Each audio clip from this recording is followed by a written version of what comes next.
They knew they had it in themselves. They knew they could be something beyond where they were. They were willing to put their time, their energies to better themselves. What you really could do with more skills, it's just remarkable. So I would like to just tell you a couple of short stories, and we'll draw maybe a couple of lessons from them. I would like to tell you of two women that each sold a business to Berkshire Hathaway, to me actually, for many, many, many millions of dollars. Both of them started with $2,500. By a coincidence, it was the exact same amount. It was everything they had in the world. And one of them was a woman who landed in Seattle in 1917, couldn't speak a word of English, had a tag around her neck. The tag said Fort Dodge, Iowa. The Red Cross got her to Fort Dodge, where she was reunited with her husband who had come to the country a couple of years earlier. And she lived in Fort Dodge for 2 years. And as she put it, she felt like a dummy. She couldn't pick up the language. She couldn't learn a word. And so she and her husband decided to move to Omaha. So they came to Omaha in 1919. And there she found a small colony of Russian Jews, so she started feeling more at home. And then as her oldest daughter went to school, she would come home, this daughter, Frances, and she would teach her mother the words she'd learned in school that day.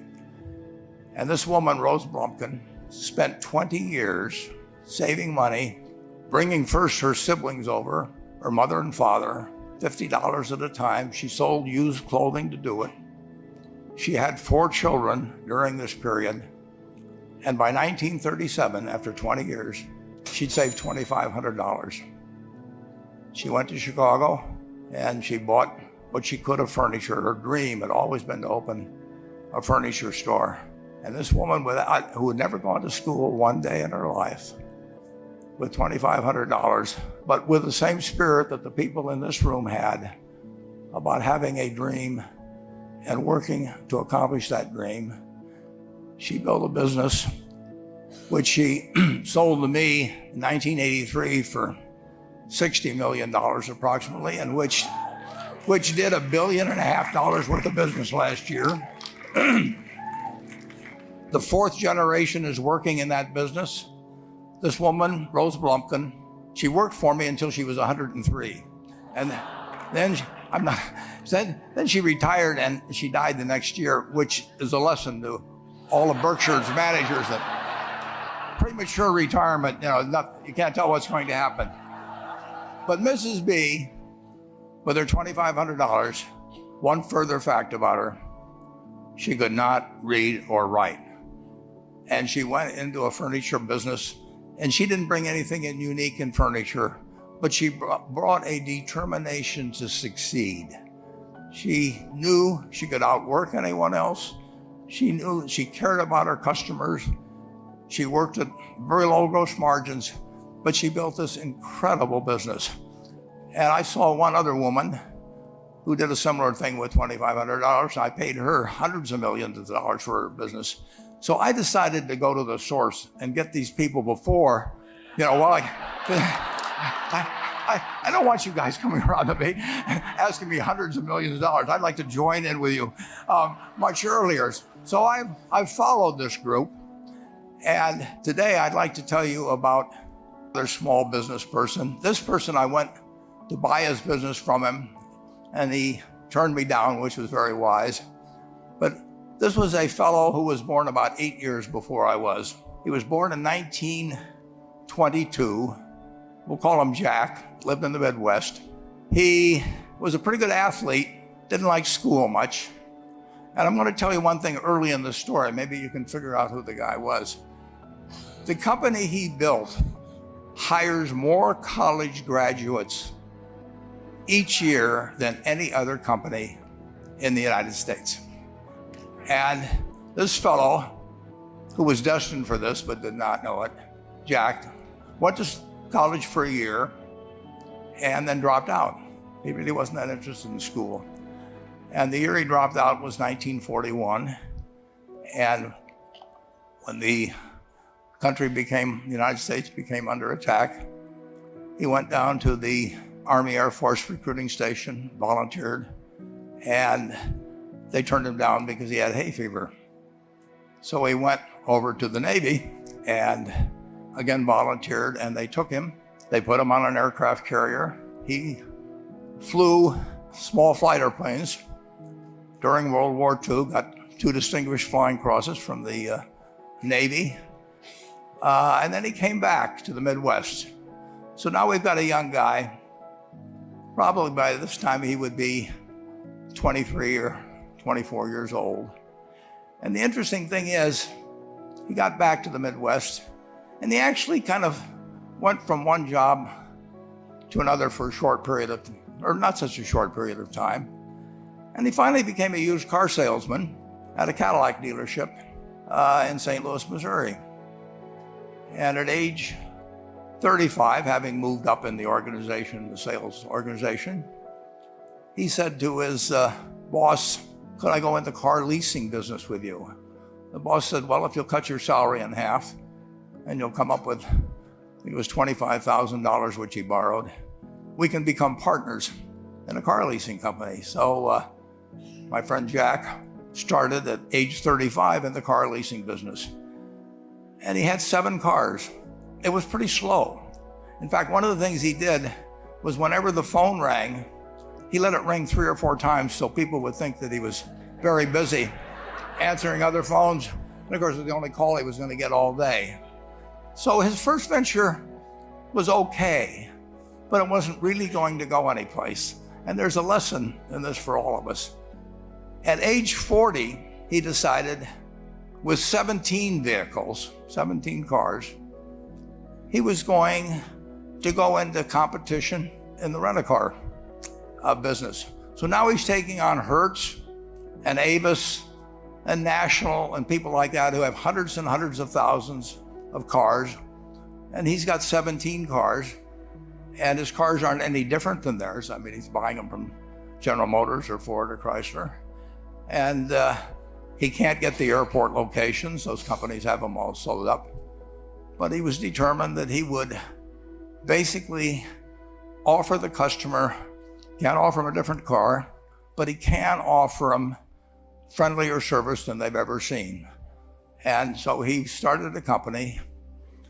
He named it after the battleship that he'd flown from in the Pacific, which was the USS Enterprise.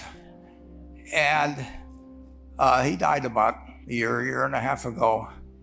But when he died, his rent-a-car company, starting with those 17 cars, was worth more than Hertz and Avis and all the rest of the rental cars put together. The man's name was Jack Taylor, and his son, Andy Taylor, is a good friend of mine, runs the business now. A grandchild is in the business. There'll probably be a 4th generation along the line. So this man in the United States, he didn't invent artificial intelligence. You know, he didn't do anything that, just like Mrs. B selling furniture, I mean, that any one of us could have entered those businesses. But he lived by the creed, basically, of delighting his customers and working with people and establishing the relationship with them so that they in turn would want to delight the customers. He couldn't go out there and take care of every rental car possibility, but he learned how to project himself and his attitude toward his fellow man and his desire, you know, to make a friend out of every customer. He managed to take very ordinary cars and turn them into this extraordinary business from virtually nothing. And it illustrates several points. One is, you don't necessarily get it right exactly right the first time. I mean, the car leasing business, you know, basically you were competing on the cost of money to finance cars. And it's very hard to delight a customer when you just give them the car and tell them to send you a monthly check for 5 years and you'll be back at that time. So his talents were being wasted basically in that business. But at the age of 40, with all of that experience behind him, he found the golden key. He took a very ordinary business and turned it into an absolutely extraordinary operation, just like Mrs. B. And he didn't worry about whether the Federal Reserve was going to tighten or ease. He didn't worry about whether the stock market was up or down yesterday. He didn't worry about the things he couldn't change, but he did focus on the one thing he could change, and that was the customer's experience. And I have seen the one that got away, Enterprise. I went down to Florida and tried to talk him into selling to Berkshire, and he was smart enough not to do it. Probably the value of the company has quadrupled since I made that visit. But he was smart enough to see that he would find that business. Henry Ford, as you may know, failed twice before he started the Ford Motor Company in 1903. I mean, the test isn't whether you get the greatest business idea in the world the first time out. The test is whether you keep learning as you go along what your strengths are and what you can do for your customers, what you can bring especially to the party. And to do that, you need the education that I know you've received through 10,000 small businesses, but you need a genuine desire day in, day out to delight the customer. I've never seen a business, and I've seen a lot of businesses, but I've never seen one that delights the customer that doesn't succeed. I mean, what you want is that customer the next day when they think, do I want to rent a car or do I want to buy some furniture? What goes through their mind? You know, it's the place where they've had a great experience. I don't know what I paid for this tie. Actually, probably if somebody gave it to me, but for the purposes of this speech, I will say I have no idea. But or the shirt I'm wearing, or this, but I do know. I will remember how I was treated when I bought it. I mean, you long forget about the price, but you never forget whether you had a good experience or a poor experience with the purchase experience. And you'll have a hard time finding a person that's had a wonderful experience, a delighted experience in purchasing anything that isn't going to come back. And similarly, if the memory is of rudeness, indifference, whatever it may be, they're never going to come back. And as a small business owner, and as you grow, you have to not only be able to project that interest in people's well-being, in delighting them yourself, but you have to do it through other people. And you won't be able to do it through people who themselves do not feel they're being fairly treated, that their views aren't appropriately considered.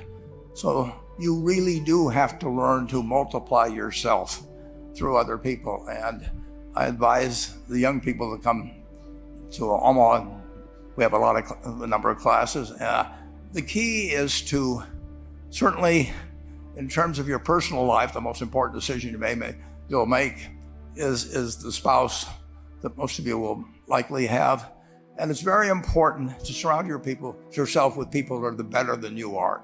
You are going to move in the direction of the people you associate with. So you constantly, I've been enormously lucky in that respect. I mean, I've just had teachers and friends and a spouse that really was a better person than I was. And I had enough sense to learn from these people that life went better if you behave better yourself. It took a while.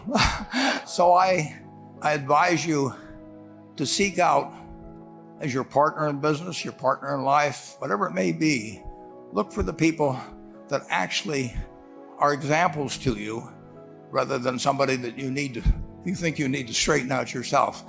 And simple rules like that, delighting customers, working through other people, associating with people that will cause you to move in a better path than you might otherwise have, they will take you so far in life that it's hard to believe. I mean, they took Rose Blumpkin without being able to speak a word of English, couldn't read or write, and they took her to what is now a $1.5 billion business. And incidentally, there's been no money put in it since the $2,500. That's been the total capital paid into the Nebraska Furniture Mart. And I think if you looked at Enterprise, I don't know their books the same way, but my guess is that very little equity capital has been added to Enterprise over the years. The business built on itself. So I want to tell you, I admire this group enormously. When I met Dr. Mello's class on September 22nd, 8 years ago, I was thrilled. And I admire people that are doing what you have done. Working hard at your job at the same time, you took on an added, really, lot of hard work to further your skills. 99% graduate. I mean, that's a mind-blowing statistic. And I'm looking at 2,200 people here who I admire. I'm cheering for you, and I can tell you the best is yet to come. Thank you.